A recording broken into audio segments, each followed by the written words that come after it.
Salutations à vous et bien heureux de vous retrouver pour un nouveau résumé. La Patrona, épisode 37. Alejandro débarque chez Francisca. Il lui demande avec qui elle parlait parce qu'il croit avoir entendu la voix de Gabriel. Francisca lui dit qu'il est complètement fou et qu'il arrête de manquer de respect à sa mémoire et pour la douleur qu'il ressent dans cette maison.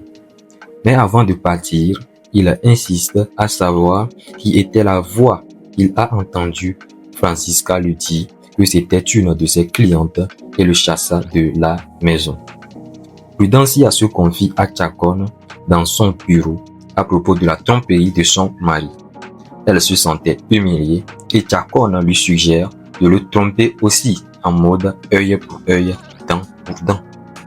Elle lui demande de l'aide et ils finissent par faire crac-crac ensemble.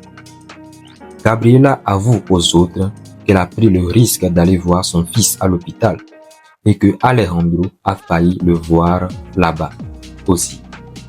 Francisca lui dit qu'elle est complètement folle et la lui reproche. Macario débarque dans le quartier de Gabriela pour les espionner. Alejandro et Gaston discutent à propos de la soi-disant voix de Gabriela qu'il a entendue. Gaston lui dit que ce qu'il dit n'a pas de sens. En plus, Francisca a l'habitude de faire des rituels où elle invite des défunts dans la maison. Et lui dit ensuite, pour lui remonter le moral, qu'il le comprend. Il a lui aussi perdu la femme qu'il aime. Macario continue d'espionner les Suarez, mais ne trouve rien de suspect. Ramon explique à Alberto comment il pourrait procéder pour voler l'or. Il finit par le convaincre. Antonia les suspend et demande de quel or il parlait. Gabriela parle à Constanza de son plan pour se venger de ses ennemis et Constanza ne comprenait pas comment Alejandro aussi a pu le trahir vu qu'il était différent des autres quand il était petit. Maximiliano arrive pour les avertir que leur maison est surveillée par Macario. Elles ont eu peur, mais Gabriela, connaissant Antonia, leur dit qu'il serait en train de chercher Constanza et que ce n'est qu'un simple soupçon et ne doivent pas bouger surtout. Antonia soupçonne qu'Alberto et Ramon planifient de voler son or. Elle le menaça de lui faire la même chose que le tigre. Macario, de retour, dit à Antonia d'un ton confiant. Il n'a rien trouvé de suspect chez les Suarez. Il y a passé toute sa journée. Prudencia rentre à la maison, tout est bourré d'alcool. Rio propose de lui offrir une nouvelle voiture, mais elle ne semblait pas être intéressée. Elle fixe un autre rendez-vous avec Chacón. Gaston se fait arrêter. On lui demande s'il sait quelque chose sur ce qui se cache chez les Suarez.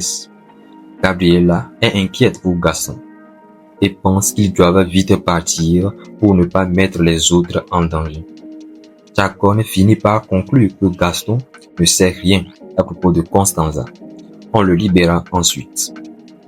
Gaston rentre enfin à la maison et leur raconte ce qui s'est passé au commissariat. Gabriela a pris la décision de s'en aller avec Constanza parce que les loups risquent de fouiller chez eux la prochaine fois. Alejandro raconte à Ricardo qu'il a entendu la voix de Gabriela derrière la porte de chez elle. Ricardo lui dit que ce qu'il dit n'a pas de sens et qu'il devait prendre quelques jours de vacances. Gabriela prend de l'argent chez Francisca et décide de partir avec Constanza très tôt. Lucho débarque dans le village pour provoquer Ruyo. Ils annulent la perquisition pour poursuivre Lucho. Gaston débarque chez les Suarez avec une ambulance, leur propose de se faire passer pour des malades. Ils partirent pour rencontrer Lucho qui leur apporte l'argent. Très intelligent ce Lucho.